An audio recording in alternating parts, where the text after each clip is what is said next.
On va donc passer au temps suivant qui va être aussi générateur de plein de questions. Un temps sur l'épidémiologie des effets sanitaires du tritium. Un état de l'art. Alors là, il y aura deux présentations qui seront faites à trois voix. Une première présentation de Dominique Laurier. Je vous ferai grâce de sa présentation, tout le monde le connaît maintenant. Et puis, une présentation sur l'étude chez les travailleurs du CEA, où là, ça sera le docteur Pic et Madame Segala du CEPIA Santé. Dominique Laurier, on te laisse la parole pour commencer. Oui, merci Audrey. Donc, en préambule à la présentation qui va porter sur l'étude récente sur les travailleurs du CEA, je vais rappeler très rapidement l'état des connaissances sur les études épidémiologiques et les risques associés au tritium. Donc, les études majeures, comme je le disais juste avant, en fait, on a aujourd'hui des études sur les travailleurs avec de très grandes tailles qui sont capables de mettre en évidence des augmentations, des associations avec le risque de cancer et l'exposition externe pour des doses faibles ou modérées. Dans le domaine du tritium, il y a des études, les études les plus probantes, les plus intéressantes, les plus prometteuses sont les études sur les travailleurs. Il y a eu plusieurs études qui ont considéré des travailleurs exposés au tritium, en particulier en Grande-Bretagne, aux États-Unis et au Canada. Maintenant, aujourd'hui, eh bien, ces études sont aujourd'hui peu instructives sur les risques potentiels associés au tritium, en particulier par manque d'informations sur la dose de tritium et par manque de puissance statistique. En effet, quand elle existe, la dose tritium est souvent intégrée à la dose totale des travailleurs, ce qui empêche d'analyser spécifiquement les risques associés au tritium. Et les rares études qui ont estimé la dose au tritium de ces travailleurs eh bien, montrent que les doses estimées sont faibles, de l'ordre de quelques millisieverts à quelques dizaines de milligrés, et que la taille des populations considérées eh bien, ne permet pas de détecter un risque éventuel associé à des doses aussi faibles. Ça, c'est pour les études sur les travailleurs. L'autre grande catégorie d'études qui a été effectuée, c'est des études en population générale, mais encore une fois, eh bien, on a très peu d'études qui sont intéressées spécifiquement à un risque associé au tritium. La première catégorie, c'est des études qui sont intéressées au voisinage d'installations. Ça a été énoncé ce matin à propos de Sellafield. Donc, il y a eu quelques études qui sont intéressées au risque autour d'installations nucléaires spécifiquement pour le tritium en Grande-Bretagne, aux États-Unis, au Canada, en Allemagne, autour du site de Krumel. Et puis, d'autres études se sont intéressées aux conséquences générales liées aux retombées de tritium après les essais de bombes nucléaires dans les années 50 et 60. Globalement, ce qu'on peut dire, eh bien, c'est que les études publiées sur les populations à proximité d'études d'installations nucléaires eh bien, ne suggèrent pas de lien entre des effets de santé et puis l'exposition au rayonnement dérivant de rejet de tritium des installations. Mais attention, ces études sont généralement de qualité limitée. Elles ne disposent pas d'estimation individuelle de la dose tritium et clairement ne sont pas de nature à permettre une détection d'une éventuelle relation entre la dose et le risque. Donc, pour conclure, et je reprends quelque chose qui est très similaire aux conclusions du rapport Hunsker qui a été publié en 2016, on a peu d'études épidémiologiques qui soient intéressées aux risques sanitaires associés au tritium. L'ensemble des données épidémiologiques disponibles ne montre pas de relation entre une exposition au tritium et un risque accru de cancer. Mais attention, les études réalisées présentent des limites importantes qui rendent difficile et qui limitent l'interprétation des résultats. Et d'un point de vue épidémiologique, je ne peux pas avoir la fin de la présentation. Voilà, d'un point de vue épidémiologique, seule en fait, la mise en place d'une analyse conjointe internationale des travailleurs du nucléaire nous semble de nature à pouvoir améliorer les connaissances sur les effets du tritium.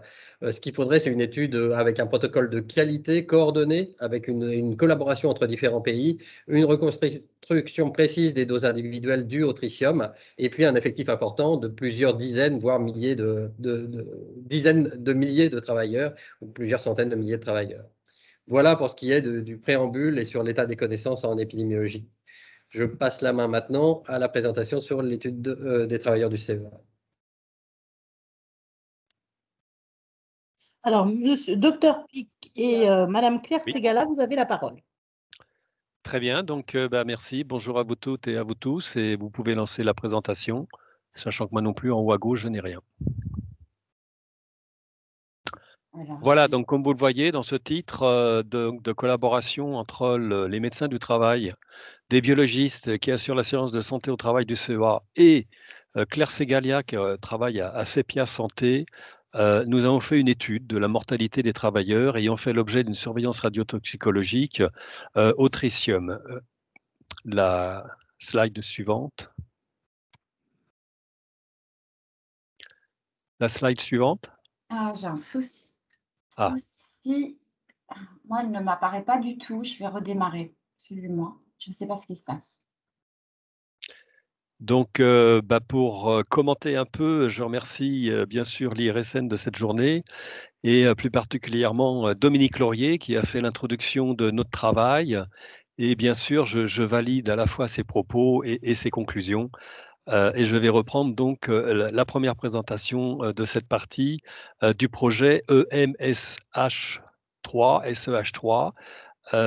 Comme vous l'avez entendu toute la journée, si nous avons beaucoup de données scientifiques, radiotoxicologiques et d'études sur le tritium, on dispose de très peu de données épidémiologiques, notamment concernant les salariés qui ont eu cette activité et ces expositions professionnelles, ainsi que des populations aussi exposées au tritium. Donc, l'idée est venue d'un dénommé François Pic et de Daniel Schuss, tous les deux médecins du travail, qui ont déposé ce projet à ce qu'on appelait un comité de pilotage transversal, un comité de programme transversal de toxicologie au tritium, au CEA, et donc une étude de mortalité des salariés qui avaient travaillé dans 3 centres. Bien sûr, on n'a pas la prétention de faire un exposé, une étude sur tous les salariés qui ont été exposés au tritium en France. On s'est cantonné à 3 centres, celui de Bruyères-le-Châtel, s'appelle la DIF maintenant, région parisienne, celui de Val-Duc et celui de Marcoule, où nous avions la garantie d'avoir des données précises, exhaustives sur les salariés qui avaient été exposés et donc surveillés pendant leur activité professionnelle. Tous ces salariés exposés au tritium suivaient un protocole strict de suivi radiotoxicologique, basé évidemment associé aux visites médicales et à d'autres examens complémentaires. Et tous ces salariés, au minimum, un contrôle urinaire d'excrétion urinaire 1 fois par semaine, un contrôle évidemment ou plusieurs contrôles après chaque incident, et bien sûr, à chaque fois que nécessaire, des calculs de la dosimétrie interne. Slide suivante. Donc, une fois que cette étude et ce projet a été validé, il y a eu évidemment un travail collaboratif avec CEPIA Santé pour construire le protocole, vérifier notre capacité de l'aboutir, avoir des conseils en épidémiologie et en radiotoxicologie, et nous avons lancé ce programme donc en 2012 et ça a été validé à la fois par les directions des CEA. On a évidemment suivi parfaitement les démarches réglementaires qui nous imposaient l'avis favorable d'un comité consultatif du traitement des données informatiques. Évidemment, nous avons eu aussi un accord de la CNIL qui nous a permis aussi d'avoir toutes les informations nécessaires à toute étude épidémiologique. Nous avons aussi toute une information sur information des salariés, notamment des CHSCT et aussi dans des publications internes au CEA. Donc là, vous présentez, je vais aller très vite parce que c'est une présentation plus large que celle qu'on avait prévue. L'accord tritium, on a repris en fait tous les résultats en becquerel, moi je parle de becquerel dans les urines, obtenus sur tous les salariés qui avaient été exposés de 1962 à 2011 dans les 3 centres que je vous citais. Nous avons eu près de 500 000 résultats qui concernent 1746 salariés, dont 256 sont décédés. Et c'est sur cette population de salariés que CEPIA Santé a pu faire son étude. Et donc, je vais passer la parole au docteur Claire Segala, qui, après cette page, puisqu'il y en a eu une autre, donc pour chaque travailleur, via les bases de données qu'on a de surveillance des salariés, nous avons pu reconstituer, évidemment, le sexe, on prenait la date de naissance, les activités, les postes connus au CEA, leur statut vital, et bien sûr, si ces salariés étaient décédés, nous avons obtenu la date et la cause des décès. En ce qui concerne le tritium, à partir des dosages urinaires, nous avons repris tous les dosages urinaires du début à la fin des expositions de ces salariés. tous les calculs de dosimétrie interne avec le même protocole de calcul respectant les modèles CIPR ont été repris pour tous les salariés. Et évidemment, un calcul de dose vitricium a été associé à chaque salarié. Nous avons aussi évidemment séparé les centres, mais on a tout regroupé. On a repris la catégorie socio-professionnelle à l'entrée du CEA et aussi une des forces de cette étude est que non seulement on regarde, bien sûr, les causes de décès associées, comme on va vous le montrer, à des dosimétries internes de tritium excrété et dose vitricium, et que le tritium, et bien sûr aussi le tabagisme tel qu'il était écrit dans les dossiers médicaux et de suivi des salariés. Voilà, je passe la parole donc au docteur Claire Ségala. Oui, bonjour à tous. Bonjour à tous. Donc, l'objectif de l'étude qu'on nous a confiée était donc d'étudier le risque sanitaire lié à l'exposition au tritium en se limitant donc à la mortalité, avec la question: existe-t-il une surmortalité notamment liée au cancer parmi les personnels de ces 3 sites qui ont eu une surveillance? On a déjà parlé donc de la description de l'exposition, donc travail fait par le CEA. Donc le travail de Sepia Santé, ça a consisté à comparer la mortalité toute cause et par cause de la cohorte tritium à celle de la population française, bien sûr en tenant compte des distributions potentiellement différentes de l'âge, du sexe et de la période. Donc ça, c'est le premier type de comparaison qu'on a fait. Et le deuxième type de comparaison qu'on a fait, c'est qu'on a essayé de comparer la mortalité en fonction de groupes ayant des niveaux d'exposition au tritium différents, en tenant compte cette fois encore de l'âge, du sexe et de la période, avec les différences qui peuvent exister entre les différents groupes, mais en tenant compte en plus, on vous en a parlé, du tabagisme et de la catégorie socio-professionnelle. Diapositive suivante. On va peut-être passer. Oui, vous pouvez. Ouais, c'est une ancienne présentation en fait, excusez-moi. Non, revenez à la précédente, s'il vous plaît. Donc, la population, donc, on a les personnes, donc fin 2011, avaient 60 ans en moyenne, il y avait 98% d'hommes, et donc on avait 15% de décès, donc à cette fin 2011, avec 48% mortalité par cancer et 20% maladie cardiovasculaire, donc des chiffres assez connus. Le diagramme, la courbe en bas, vous avez donc les différentes doses vie, donc chaque point ça correspond à une dose vie, et ce qu'on constate c'est que dans les années 70-80 il y a eu des dépassements donc des doses annuelles au-delà de 4 millisieverts. Sinon la dose vie tritium, donc la moyenne sur l'ensemble des personnes de la cohorte, des 1746 personnes de la cohorte, est de 0,9 millisieverts. Et quand on fait des groupes, en fonction de différents niveaux de dose vie, on a 4,1% avec un niveau supérieur à 5 millisieverts et un peu moins de 11% avec un niveau compris entre 1 et 5. Toutes les autres personnes de la cohorte ont une dose vie inférieure à 1 millisievert. On est sur des doses faibles. Vous pouvez passer à la diapo suivante. Donc ça, c'est la première comparaison. Donc en fait, on a comparé, en tenant compte de l'âge, du sexe et de la période, avec la population française. Donc on a un indicateur statistique qui s'appelle le SMR. Quand il est égal à 1, c'est-à-dire que la mortalité est similaire donc, entre les deux populations. Quand il est supérieur à 1, ça signifierait qu'il y a une surmortalité de la cohorte tritium par rapport à la population française. Là, on constate aussi bien pour quand on regroupe toutes les causes de décès que quand on regroupe toutes les causes de la maladie cardiovasculaire, toutes les causes respiratoires et tous les cancers, qu'on a au contraire cet indicateur statistique qui est inférieur à 1. C'est quelque chose qu'on retrouve très souvent donc, dans les cohortes professionnelles, ce qu'on appelle le biais du travailleur sain, les populations au travail ayant une mortalité donc moindre que la population française, qui comprend des personnes malades qui n'ont pas travaillé. On peut passer à la diapositive suivante. Donc, c'était tout l'intérêt de cette cohorte où on a eu donc un calcul individuel de doses.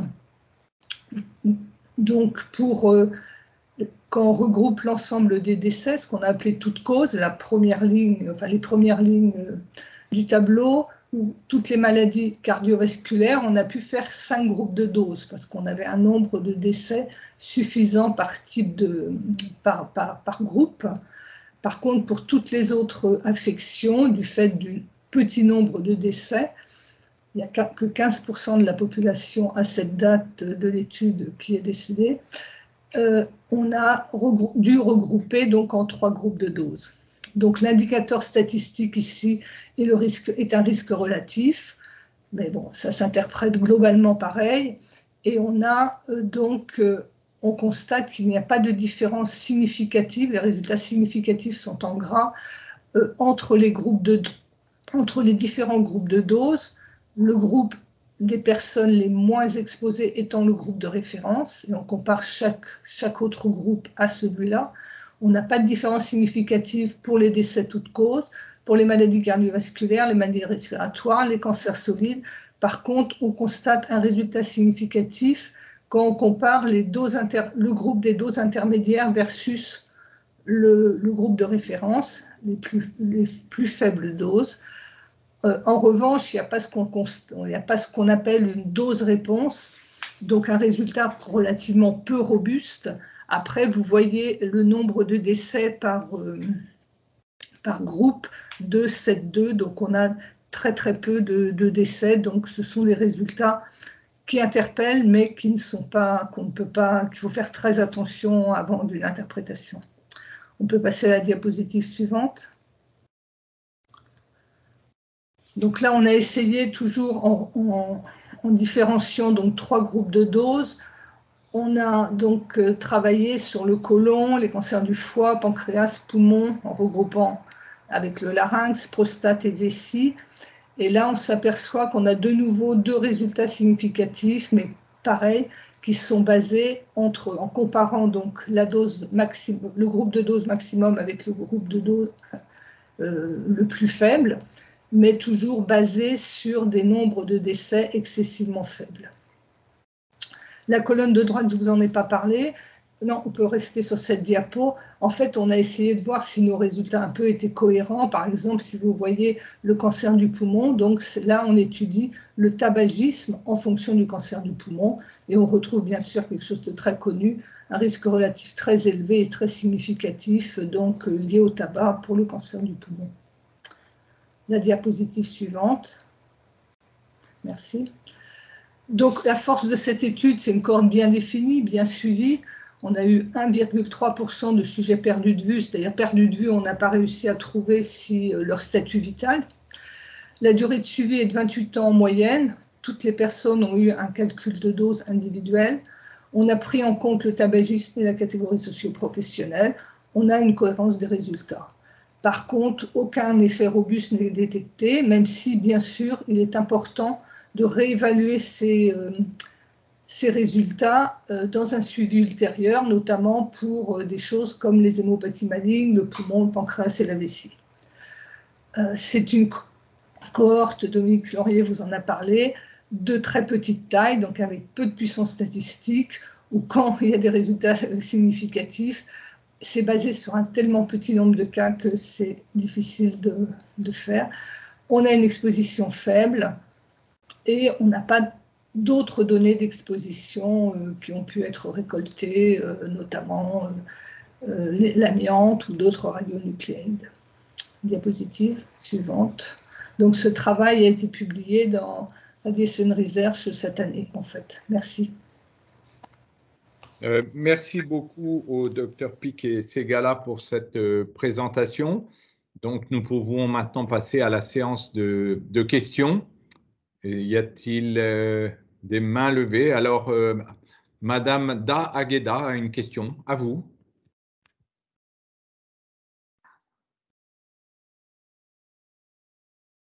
Madame Da Agueda, on ne vous entend pas?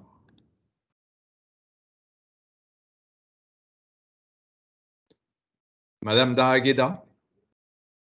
Bien, nous n'avons pas de contact avec Madame Da Agueda, donc je propose que la question de Monsieur Marzin à vous la parole, Monsieur Marzin. Oui, bonjour. Merci pour tous les documents que vous venez de donner. J'y suis sensible puisque je fais partie probablement enfin pas de la cohorte puisque je ne travaille pas dans ces centres, mais j'ai constaté une mortalité de tritium à Brennies. Et donc, j'ai cité ça ce matin, donc je ne reviens pas pour vous dire.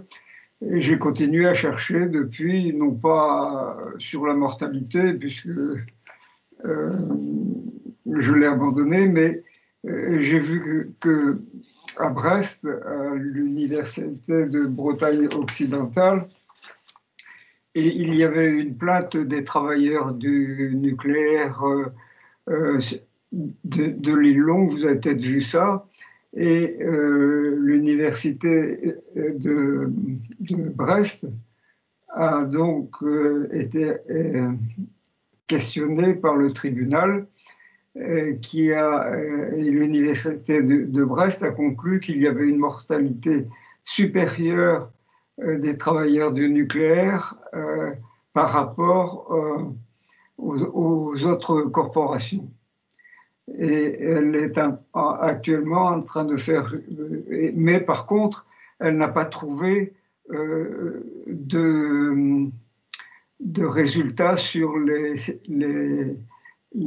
documents qui avaient été fournis à la sécurité sociale, puisqu'il faut bien trouver des causes sur la mortalité. Il ne suffit pas de savoir que qu'il y a plus de morts que la norme.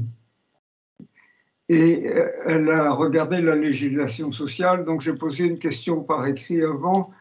Je voulais savoir s'il y avait des plaintes ou plutôt des documents qui étaient déposés lorsqu'il y avait une contamination interne. Parce que la législation, d'après ce que j'ai vu à Brest, impose les employeurs à déclarer les contaminations internes. Et apparemment, il y en a très peu. Alors, bien sûr, les travailleurs ont la possibilité d'interpeller la sécurité sociale, mais ils ne le font pas pour diverses causes, et en particulier, les intérimaires n'interviennent pas parce que lorsqu'ils ont une contamination interne, ils ne sont plus embauchés ensuite. Donc, ils ont intérêt à être discrets s'ils veulent continuer à travailler. Et moi, j'ai aussi subi, bien sûr, des contaminations et des contaminations internes en particulier. Et bon, c'est en curie, hein, peu importe, enfin, la dose, c'était des centaines de nanocuries, donc c'était très faible. Mais le mode de calcul, j'ai eu mon dossier médical. Le mode de calcul n'était pas spécifié. J'avais eu une évaluation spectrométrique à Saclay et radiotoxicologie, comme vous l'avez dit tout à l'heure. Et la conclusion du médecin du travail, c'était aucun équivalent de dose n'est à retenir. Et donc, il n'y avait aucune déclaration auprès de la sécurité sociale. Donc, je voulais savoir si ça avait changé, puisque moi, Monsieur Marzin, je vais vous demander d'aller rapidement à la conclusion de votre question pour qu'on puisse laisser d'autres questions, parce qu'on ne va pas pouvoir faire une visite médicale spécifique. J'ai terminé. Je voulais juste donner les références du laboratoire qui fait cette étude. C'est le LABERS, L-A-B-E-R-S, Laboratoire d'études et de recherche en sociologie à Brest, parce qu'il serait intéressant d'avoir une jonction entre l'université et les autres laboratoires. Voilà, merci de m'avoir écouté. Bien, docteur Pic ou docteur Ségala, est-ce que vous avez une réponse à apporter? Disons que François Pic, le docteur Pic, je peux répondre effectivement sur la problématique des déclarations d'accident de travail ou pas en termes de contamination interne. La réglementation française considère qu'on fait une déclaration d'accident de travail si des lésions visibles sont constatées au moment de l'accident que subit le travailleur. Or, en matière de contamination interne, vu les faibles niveaux et vu ce qui se passe, et comme vous voyez, il faut du temps à ce que les rayonnements ionisants fassent des effets éventuels évidemment, sur l'organisme. Lors de l'incident et la contamination interne, rien ne se passe. Donc la règle en France est que on intègre évidemment toutes ces informations, et monsieur Marzin, que je remercie pour sa question, sont notés bien sûr et enregistrés définitivement dans le dossier médical des salariés, qui leur permettent ensuite d'avoir ces informations, ou en cas de maladie professionnelle déclarée ensuite, là il y a une étude de calcul qui peut être faite pour la reconnaissance évidemment de la maladie professionnelle. Mais en termes de déclaration d'accident de travail, non, à ce jour, les contaminations internes sans lésion, sans blessure, sans problématique de santé immédiate ne sont pas déclarées à la sécurité sociale. Merci pour ces précisions. Pierre Barbet veut poser une question. Pierre? Oui, je confirme de ce que vient de dire François Pic du point de vue des déclarations au type des accidents de travail. Néanmoins, à côté, il y a un mécanisme de déclaration des incidents et des événements au titre, cette fois, de l'autorité de sûreté nucléaire. À la fois, c'est quand on dépasse les limites de dose ou quand on dépasse en un événement un quart de la limite annuelle de dose. Mais ça ne change pas ce qu'a dit François Pic par rapport à la reconnaissance des accidents de travail. Effectivement, ça a été un sujet. Les contaminations internes ne font pas partie de ces déclarations, ce qui peut être discutable. Je reviens à une question. Alors, merci pour cette présentation qui est très intéressante. Et comme le disait Dominique Laurier tout à l'heure, j'espère que cette étude, qui a une limite en taille de corps, pourra être intégrée dans une grande étude internationale avec d'autres afin d'obtenir de la puissance statistique qu'on n'a pas vraiment ici. Maintenant, ma question, c'est en tant que médecin du travail, vous avez accès au dossier de santé des travailleurs. Et le point intéressant, évidemment, la mortalité, c'est toujours intéressant, mais aujourd'hui, on soigne une grande majorité des cancers. Et ma question, c'est en quoi ça butait pour faire une étude de morbidité? Parce que je pense que normalement, vous avez accès à l'ensemble des données de morbidité en tant que médecin du travail, non? Eh bien, ouais, je suis bien d'accord avec vous et merci de ces compléments d'informations que vous donnez sur les accidents de travail. Il est clair que notre étude était pleine d'humilité dès le départ.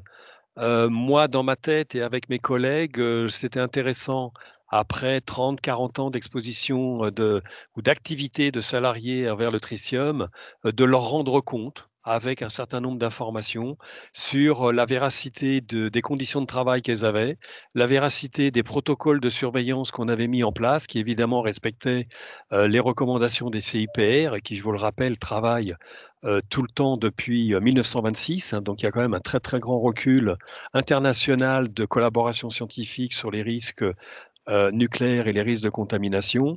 Donc un peu l'objectif aussi en parallèle, c'était ça. Donc avec plein d'humilité, bien sûr, j'ai déjà trouvé que c'était un énorme travail et je remercie tout le monde et tous ceux des différents centres évidemment qui ont participé. La collaboration avec CEPIA et puis bon, dès le départ, on n'avait pas ouvert la porte, mais bon, on m'avait dit, mais le tritium, il y en a au Canada, il y en a aux États-Unis, il y en a eu en Angleterre, etc. Moi, j'ai préféré commencer petitement, démontrer que c'était possible. Et évidemment, je saluerai toute initiative future de collaboration internationale pour faire une étude plus précise. L'avantage du tritium, c'est, comme vous le savez, qu'on soit d'accord ou pas, on a quand même des protocoles de suivi qui sont précis. On a des protocoles de calcul de dose qui sont quand même robustes. Parenthèse évidemment future si le BR va changer, mais bon, on verra et tout ça pourra être repris dans les calculs de dose. Donc c'était un des radioéléments qui avait été très bien surveillé au moins dans les centres du CEA et qu'on pouvait étudier.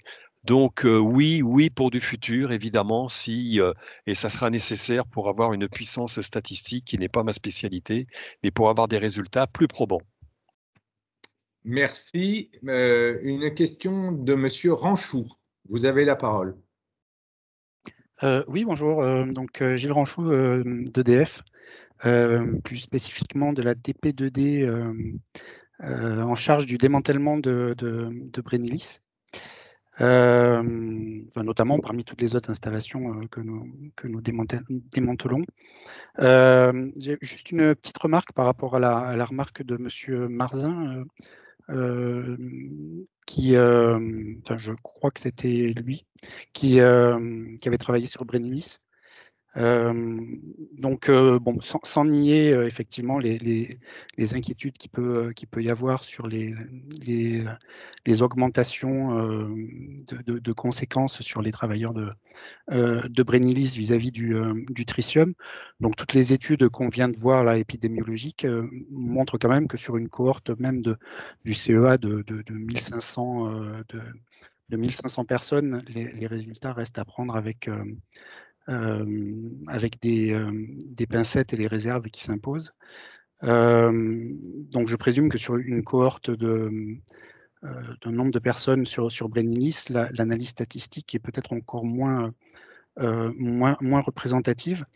Donc je nie pas qu'il puisse y avoir un impact, évidemment. Cela dit, une des spécificités de Brennilis, hormis le tritium, c'est aussi que cette centrale était et est toujours d'ailleurs située sur une zone à fort impact radon. Donc il y a peut-être aussi voilà, si je devais regarder quelque chose vis-à-vis éventuellement d'un impact, je regarderais plutôt sur l'impact radon qui est connu pour avoir des effets sur la santé peut-être un peu plus forts que ceux du tritium. Je me tournerai peut-être plus vers le radon. Mais cela dit, le radon,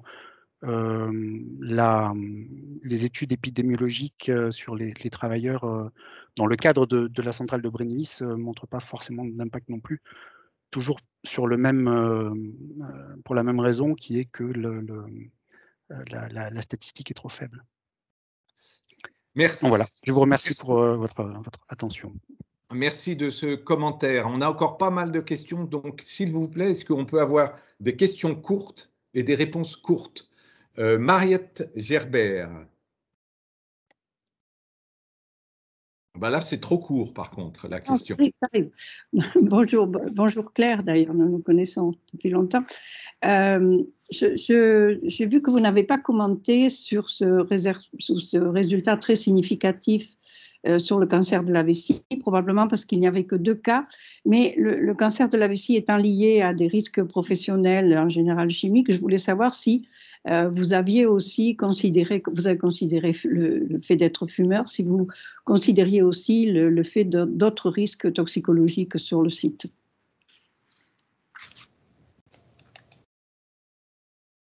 Excusez-moi.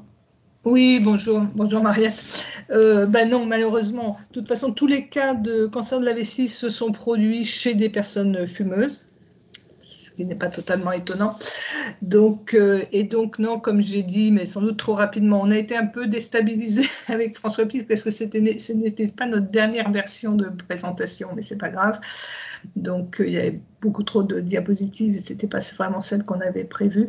Mais non, on n'a pas pu avoir d'autres informations donc, sur d'autres risques possibles.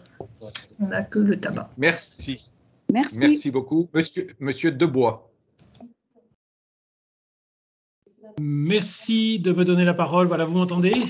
Oui, une question très courte, s'il vous plaît. Oui, alors une question, une remarque. Donc, je suis médecin du travail en INB aussi. Le tritium donc, est une de nos priorités aussi. Donc, premièrement, je remercie vraiment vivement mon confrère parce qu'avec cet objectif très pragmatique, il nous donne quand même aujourd'hui des données qui sont quand même intéressantes à donner à nos salariés. C'est d'ailleurs une de mes questions pour le docteur Pic. Est-ce que vous avez présenté ces données donc au CHSCT ou à la CSSCT maintenant, et quel a été l'accueil donc auprès des représentants du personnel? Oui, merci de cette question. Donc, je l'ai dit évidemment très rapidement, de par les obligations aussi françaises, et c'est tout à fait normal, on doit informer tous les salariés, y compris les salariés retraités, et c'est ce que nous avons fait. Donc, nous avons à la fois informé via les voies du CHSCT, mais aussi d'une information à travers, non pas un tract, hein, mais un petit flyer hein, qui a été mis à la disposition de tous les salariés dans les services médicaux. Et on a aussi pris le temps, dans 2 centres, de faire une information auprès des retraités qui appréciaient beaucoup, évidemment, cette initiative et ce travail. Non, mais ma question, c'était sur les résultats. Vous avez présenté les résultats aussi. Alors, les résultats ont été présentés non pas par moi, mais par chaque équipe médicale dans chaque centre, et n'a pas fait l'objet, à ma connaissance, de remise en question de nos protocoles de surveillance, ni de la qualité des résultats, en dehors évidemment des commentaires que nous partageons tous ici aujourd'hui, comme l'a dit Claire Ségala et comme l'a dit Dominique Lorlet, de la faiblesse statistique, mathématique hein, de cette étude. Mais c'est une première pierre et il faut continuer de construire l'épidémiologie ensemble en parallèle des recherches scientifiques. Merci beaucoup. Merci. Merci à vous. Alors je pioche 1 ou 2 questions dans le chat parce qu'il faut que nous avancions. Michel Guérit mentionne l'étude de Catherine Hill autour de Valduc. Je demande à Dominique Laurier en 3 mots de revenir sur cette étude. Oui, donc là, on est dans un type. Alors, ça nous ramène en 92, je crois, hein, les études de Catherine Hill sur la mortalité autour des installations nucléaires. Voilà, là, on est dans un autre type d'études qui sont des études qu'on appelle des études de cluster qui s'intéressent aux risques autour d'une installation nucléaire. Depuis les études de Catherine Hill, il y a eu beaucoup d'études qui ont été faites, en particulier en France, mais dans pas mal d'autres pays. J'ai cité dans mes slides tout à l'heure seulement celles qui considéraient de près ou de loin un lien potentiel avec le tritium. L'ensemble des études autour des installations nucléaires aujourd'hui. Donc, vous pouvez trouver pas mal d'informations sur le site de l'IRSN sur ces différentes études, mais l'ensemble de ces études-là, aujourd'hui, ne fait pas de lien avec les faibles doses autour d'installations nucléaires et encore moins avec le tritium. Merci Dominique. Je suis désolé, mais le temps tourne et il faut que nous passions à la séquence suivante pour laquelle je pense qu'il y aura aussi pas mal de questions.